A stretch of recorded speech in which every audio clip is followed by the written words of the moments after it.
नमस्कार, मैं तमाम नियोजित शिक्षक भाई बहनों को ये बताना चाहता हूँ कि सक्षमता परीक्षा अभी जारी है और 6 तारीख तक जारी रहेगा। सक्षमता परीक्षा का बहुत से लोगों ने फॉर्म भर दिया और इस उम्मीद में भी फॉर्म भर दिया कि शायद लास्ट तक सरकार का कुछ मंशा कुछ स्पष्ट क्लियर हो जाए कि क्या करने वाला है। तो हमने भी सक्षमता परीक्षा का देखिए फॉर्म भर दिया था, लेकिन सरकार ये जो है अभी वर्तमान में वो हम लोगों के पक्ष में अभी कहीं खड़ी नज़र नहीं आ रही है। कारण कि इसकी जो स्थिति है वो हम शिक्षकों को जो है वो परेशान करने वाली है। जैसा कि आप सबको पता है कि हम लोगों ने शुरू में परीक्षा के पूर्व जब राजकर्मी का दर्जा के लिए मांगा था तो हम लोगों ने लगभग 1 लाख नियोजित शिक्षक भाई बहनों ने आवेदन किया था, उसके मेल किया था। तो वहाँ हम लोगों की कोई भी बात नहीं मानी गई।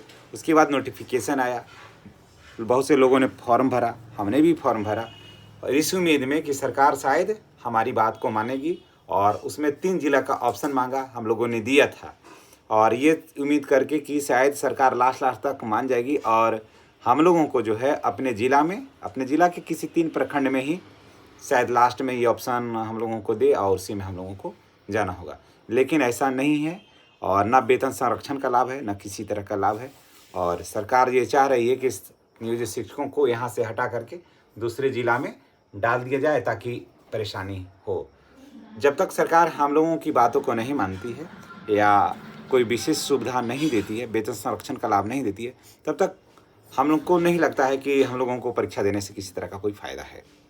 और आप लोग स्वयं प्रबुद्ध हैं, आप जोड़ करके देखिए, कहीं लाभ नज़र नहीं आते दिख रहा है। अब जो सरकार ने अब स्पष्ट कर दिया है जिससे कि हम लोग अब क्या करें, तो ऐसी स्थिति में बस एक ही उपाय कि हम लोग अभी फ़िलहाल परीक्षा नहीं देंगे और थोड़ा और इंतज़ार कर लेते हैं कि आगे अब क्या होगा।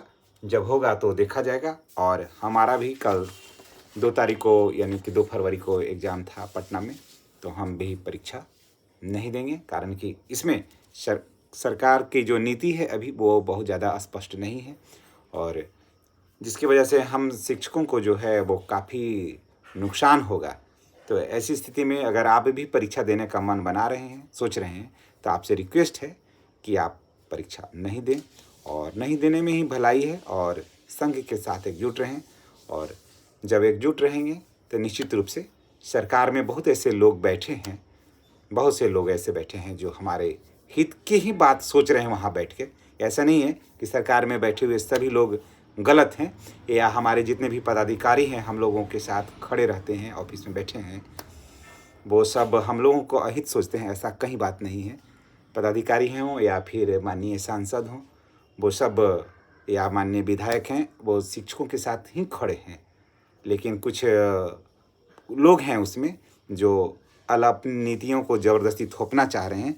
लेकिन हम इस बात को ख्याल रखें, इस बात का इंतज़ार करें कि जो हम लोगों को चाहने वाले हैं, जो हम शिक्षकों के हितैषी हैं, उनका पक्ष और ज़्यादा मजबूत हो तो शायद हमारा बेहतर तरीके से कल्याण होगा। और उस दिन तक हम लोगों को इंतज़ार करना चाहिए जब तक हमारी बात को उठाने वाला और ज़्यादा मजबूत ना हो जाए। इन्हीं बातों के साथ हम आपसे विदा लेते हैं और इस उम्मीद और इस विश्वास के साथ, इस भरोसे के साथ कि आप भी अगर सक्षमता परीक्षा के